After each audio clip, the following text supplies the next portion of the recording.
കഴിഞ്ഞ 4 ദിവസമായി പതങ്കയത്തെ വെള്ളച്ചാട്ടത്തിനരികെ പ്രതീക്ഷയോടെ കാത്തിരിക്കുകയാണ് ആസിഫ് അലിയുടെ സുഹൃത്തുക്കളും നാട്ടുകാരും ബന്ധുക്കളും അടങ്ങുന്ന ഒരു വലിയ സംഘം ആളുകൾ.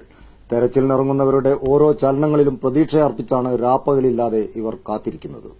വെള്ളിയാഴ്ച വൈകിട്ട് 5 മണിയോടെയാണ് കീഴുപറമ്പ് എടശ്ശേരിക്കടവിലെ ആസിഫ് അലി എന്ന 22 വയസ്സുകാരൻ പതങ്കയത്തെ ഈ ഒഴുക്കിൽപ്പെടുന്നത്.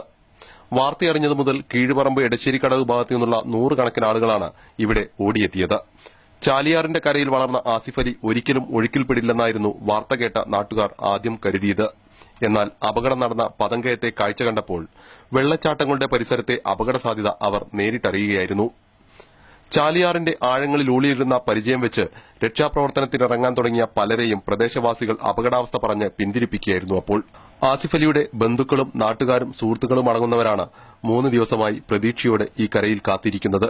രക്ഷാപ്രവർത്തകരുടെ ഓരോ നീക്കവും കണ്ണിമ വെട്ടാതെ ഇവർ നോക്കിയിരിക്കുന്നു. ഈ ആഴങ്ങളിൽ നിന്ന് ആസിഫ് അലിയെ കണ്ടെത്താനാവുമെന്ന പ്രതീക്ഷയാണ് അവർക്ക്. പ്രദേശവാസികളായ ആളുകൾ ഇവർക്ക് വേണ്ട എല്ലാ സഹായവും ചെയ്തു കൊടുക്കുന്നതാണ് ഇവർക്ക് ആശ്വാസമാവുന്നത്. ഭക്ഷണവും മറ്റു സൌകര്യങ്ങളുമെല്ലാം നാട്ടുകാരും സർക്കാർ സംവിധാനങ്ങളും ഏർപ്പെടുത്തി നൽകുന്നുണ്ട്. സുഹൃത്തുക്കളും അയൽവാസികളും ബന്ധുക്കളും നാട്ടുകാരുമായ എല്ലാ ആളുകളും ഇവിടെ സജീവമായിട്ട് രാപ്പകൽ ഭേദമന്യേ ഞങ്ങളിവിടെ പ്രവർത്തിച്ചുകൊണ്ടിരിക്കുകയാണ്. നമ്മളോട് കഴിയുന്ന എല്ലാ അർത്ഥത്തിലുള്ള സഹായങ്ങളും ഞങ്ങൾ ചെയ്തുകൊണ്ടിരിക്കുന്നുണ്ട്. ഇനി ദൈവം സഹായിക്കണം, അതിനുവേണ്ടിയുള്ള പ്രാർത്ഥനയിലാണ് ഞങ്ങൾ കഴിഞ്ഞുകൂടുന്നത്. ഇത് കാണുന്ന ആളുകളോട് ഞങ്ങൾക്ക് അപേക്ഷിക്കാനുള്ളത് ഞങ്ങൾക്ക് വേണ്ടി, ഈ പയ്യന് വേണ്ടി, കുടുംബത്തിനൊക്കെ വേണ്ടി പ്രാർത്ഥിക്കണം എന്നുള്ളതാണ്. തീർത്തും ദരിദ്രമായ ജീവിത സാഹചര്യമാണ് കാണാതായ ആസിഫ് അലിയുടേതെന്ന് നാട്ടുകാർ പറയുന്നു.